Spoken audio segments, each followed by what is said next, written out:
Olha só, pessoal, a Câmara aprova um projeto que autoriza a dispensa de licitação em casos de calamidade pública. A proposta foi aprovada após a enchente do Rio Grande do Sul, mas serve para outros eventos climáticos extremos em todo o Brasil. O texto segue agora para a sanção presidencial. Eduardo, é lógico que a gente tem que esperar a sanção presidencial, mas fato é que dá para debater essa lei, né? Esse novo movimento aí. É importante que nesses momentos de crise e de calamidade mesmo, de emergência, que as coisas andem mais rápido. Ao mesmo tempo, a burocracia de licitação ajuda muito a segurar muito roubo na máquina pública, né? Bom dia. Bom dia a todos. De vez em quando alguém entra aqui no YouTube e fala: esse Eduardo Costa sempre em cima do muro. É verdade. É verdade. Esse assunto e o próximo da pauta, eu estou em cima do muro. Eduardo, é bom dispensar a licitação? Claro, gente. A enxurrada está descendo, as casas estão caindo, o povo desesperado. Você vai fazer uma licitação para contratar um barco para ir lá salvar as pessoas? Agora, Eduardo, quem aprovou isso? A Câmara dos Deputados. Nesse período eleitoral? Mas quem chamou? Qual foi o estadista que chamou essa reunião às pressas? Arthur Lira. Já começa a assustar. E o Brasil, gente boa, Minas são muitas, o Brasil é um continente, são 5.600 municípios. Então, eu que sou o homem em cima do muro, fico feliz ao saber hoje que 10 governadores vão se reunir com os ministros em Brasília para tratar da seca. Do ano que vem, né? Mas me pergunto, é seca ou chuva? E não podia ser virtual? Tem que ser 10 aviões, cada um levando o governador, assessor, segurança? Vamos gastar aqueles 500 milhões só nessa reunião. E eu, que sou em cima do muro, digo o seguinte: que ótimo que vamos desburocratizar, que perigo que vamos desburocratizar. Ô William Travassos, que bom e que ruim, é isso? Bom dia. Cara, é difícil, né? Que país que a gente está vivendo. Bom dia, Júnior, bom dia, bancada, bom dia aos ouvintes da Itatiaia. Porque assim, quando você fala em liberar a licitação, eu fico todo arrepiado em função de todos os escândalos que nós já vimos. Mas entendo que a burocracia impede algumas ações emergenciais. Mas como lidar nessa... E aí eu vou ter que ficar como o Eduardo hoje, por incrível que pareça, em cima do muro. Nossa, 2 mureteiros na bancada. Mas porque... E isso é impressionante, porque a experiência mostra que alguns administradores aproveitam essas oportunidades justamente para fazer coisas erradas. Mas como é que eu salvo uma população? Quando eu vejo, por exemplo, isso que o Edu falou, né, de uma reunião emergencial para tratar do período de seca. Ontem, aqui na Itatiaia, eu recebi aí a turma da Defesa Civil Estadual se planejando para as chuvas que estão chegando.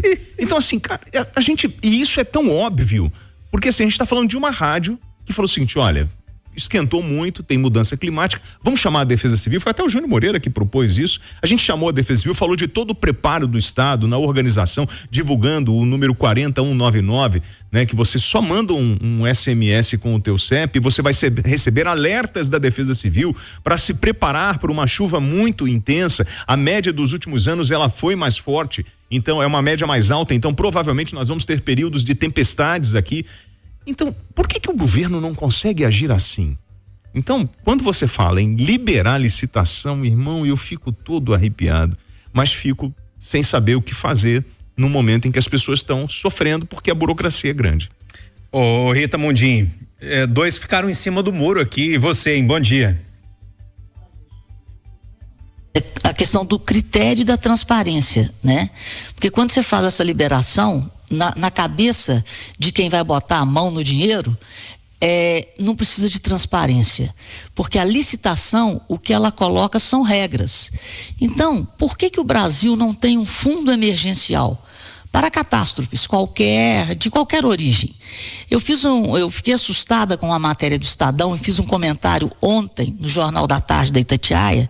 Vou dar o número aqui para vocês, das verbas que foram liberadas, né, para os nossos parlamentares de 2019 até hoje, e esse total de verbas soma 194 bilhões, deixa eu pegar o número, apenas 0,02% dessas emendas parlamentares foram destinadas a combates a incêndio. e apenas 0,3% a ações da Defesa Civil. Então isso mostra a diferença do discurso e da prática.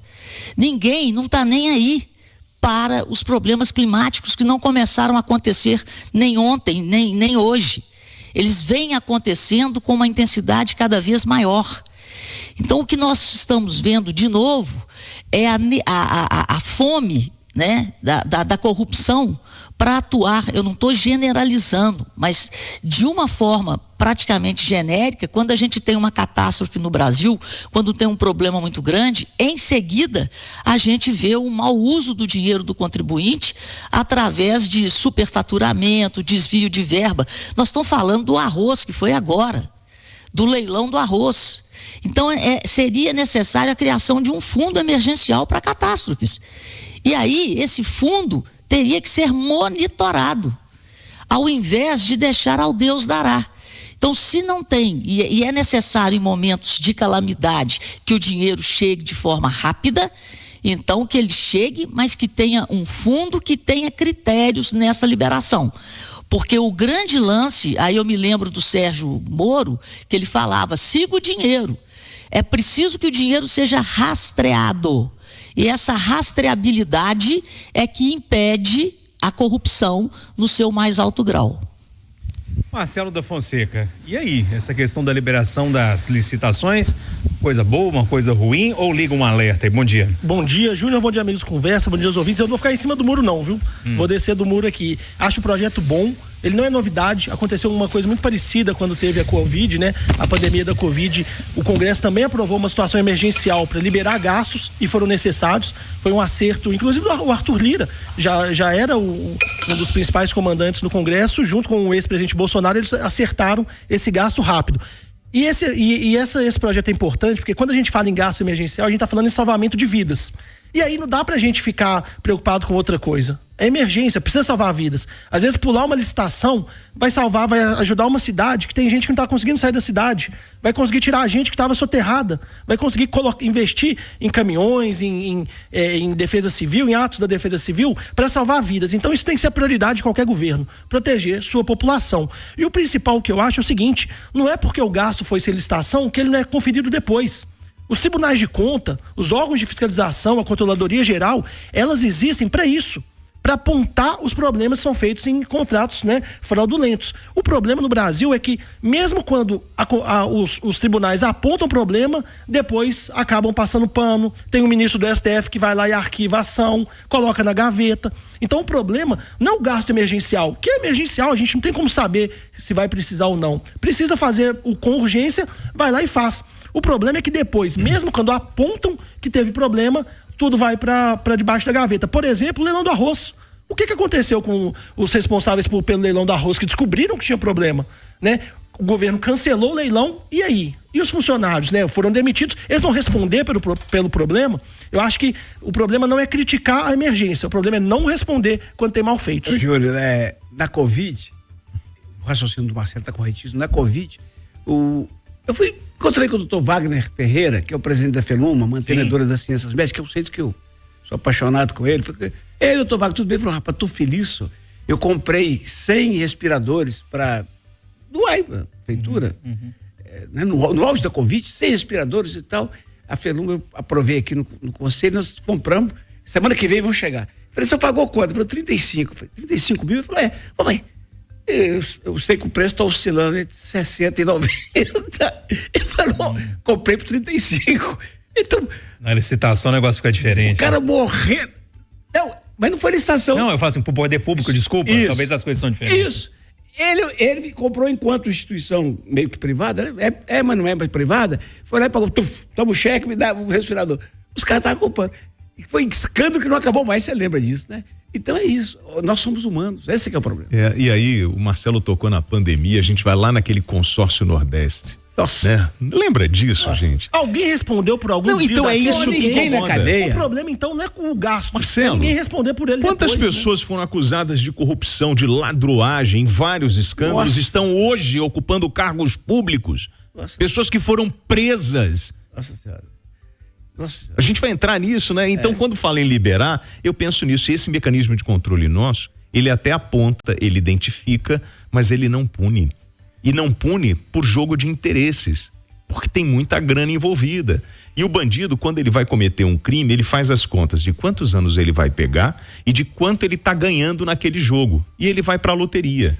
Quando aquilo é muito vantajoso na conta, ele continua. E a gente vê que o Brasil é o país da impunidade. Se tem licitação, gente, com licitação tem corrupção. Sem licitação tem corrupção, faz a forma mais rápida, pelo menos, para salvar a vida em forma emergencial. Para encerrar, Rita. Não, só falando, por isso que eu falei da ideia de um fundo, porque um fundo seria um mecanismo, né? Um mecanismo único, onde o dinheiro estaria concentrado nesse fundo. Então, porque como disse o Marcelo, em licitação eles criam empresas fantasmas, eles negociam as notas fiscais frias. Agora, se você tem um fundo, fica mais fácil de você rastrear, um fundo único, né? Um caixa único, fica mais fácil de rastrear.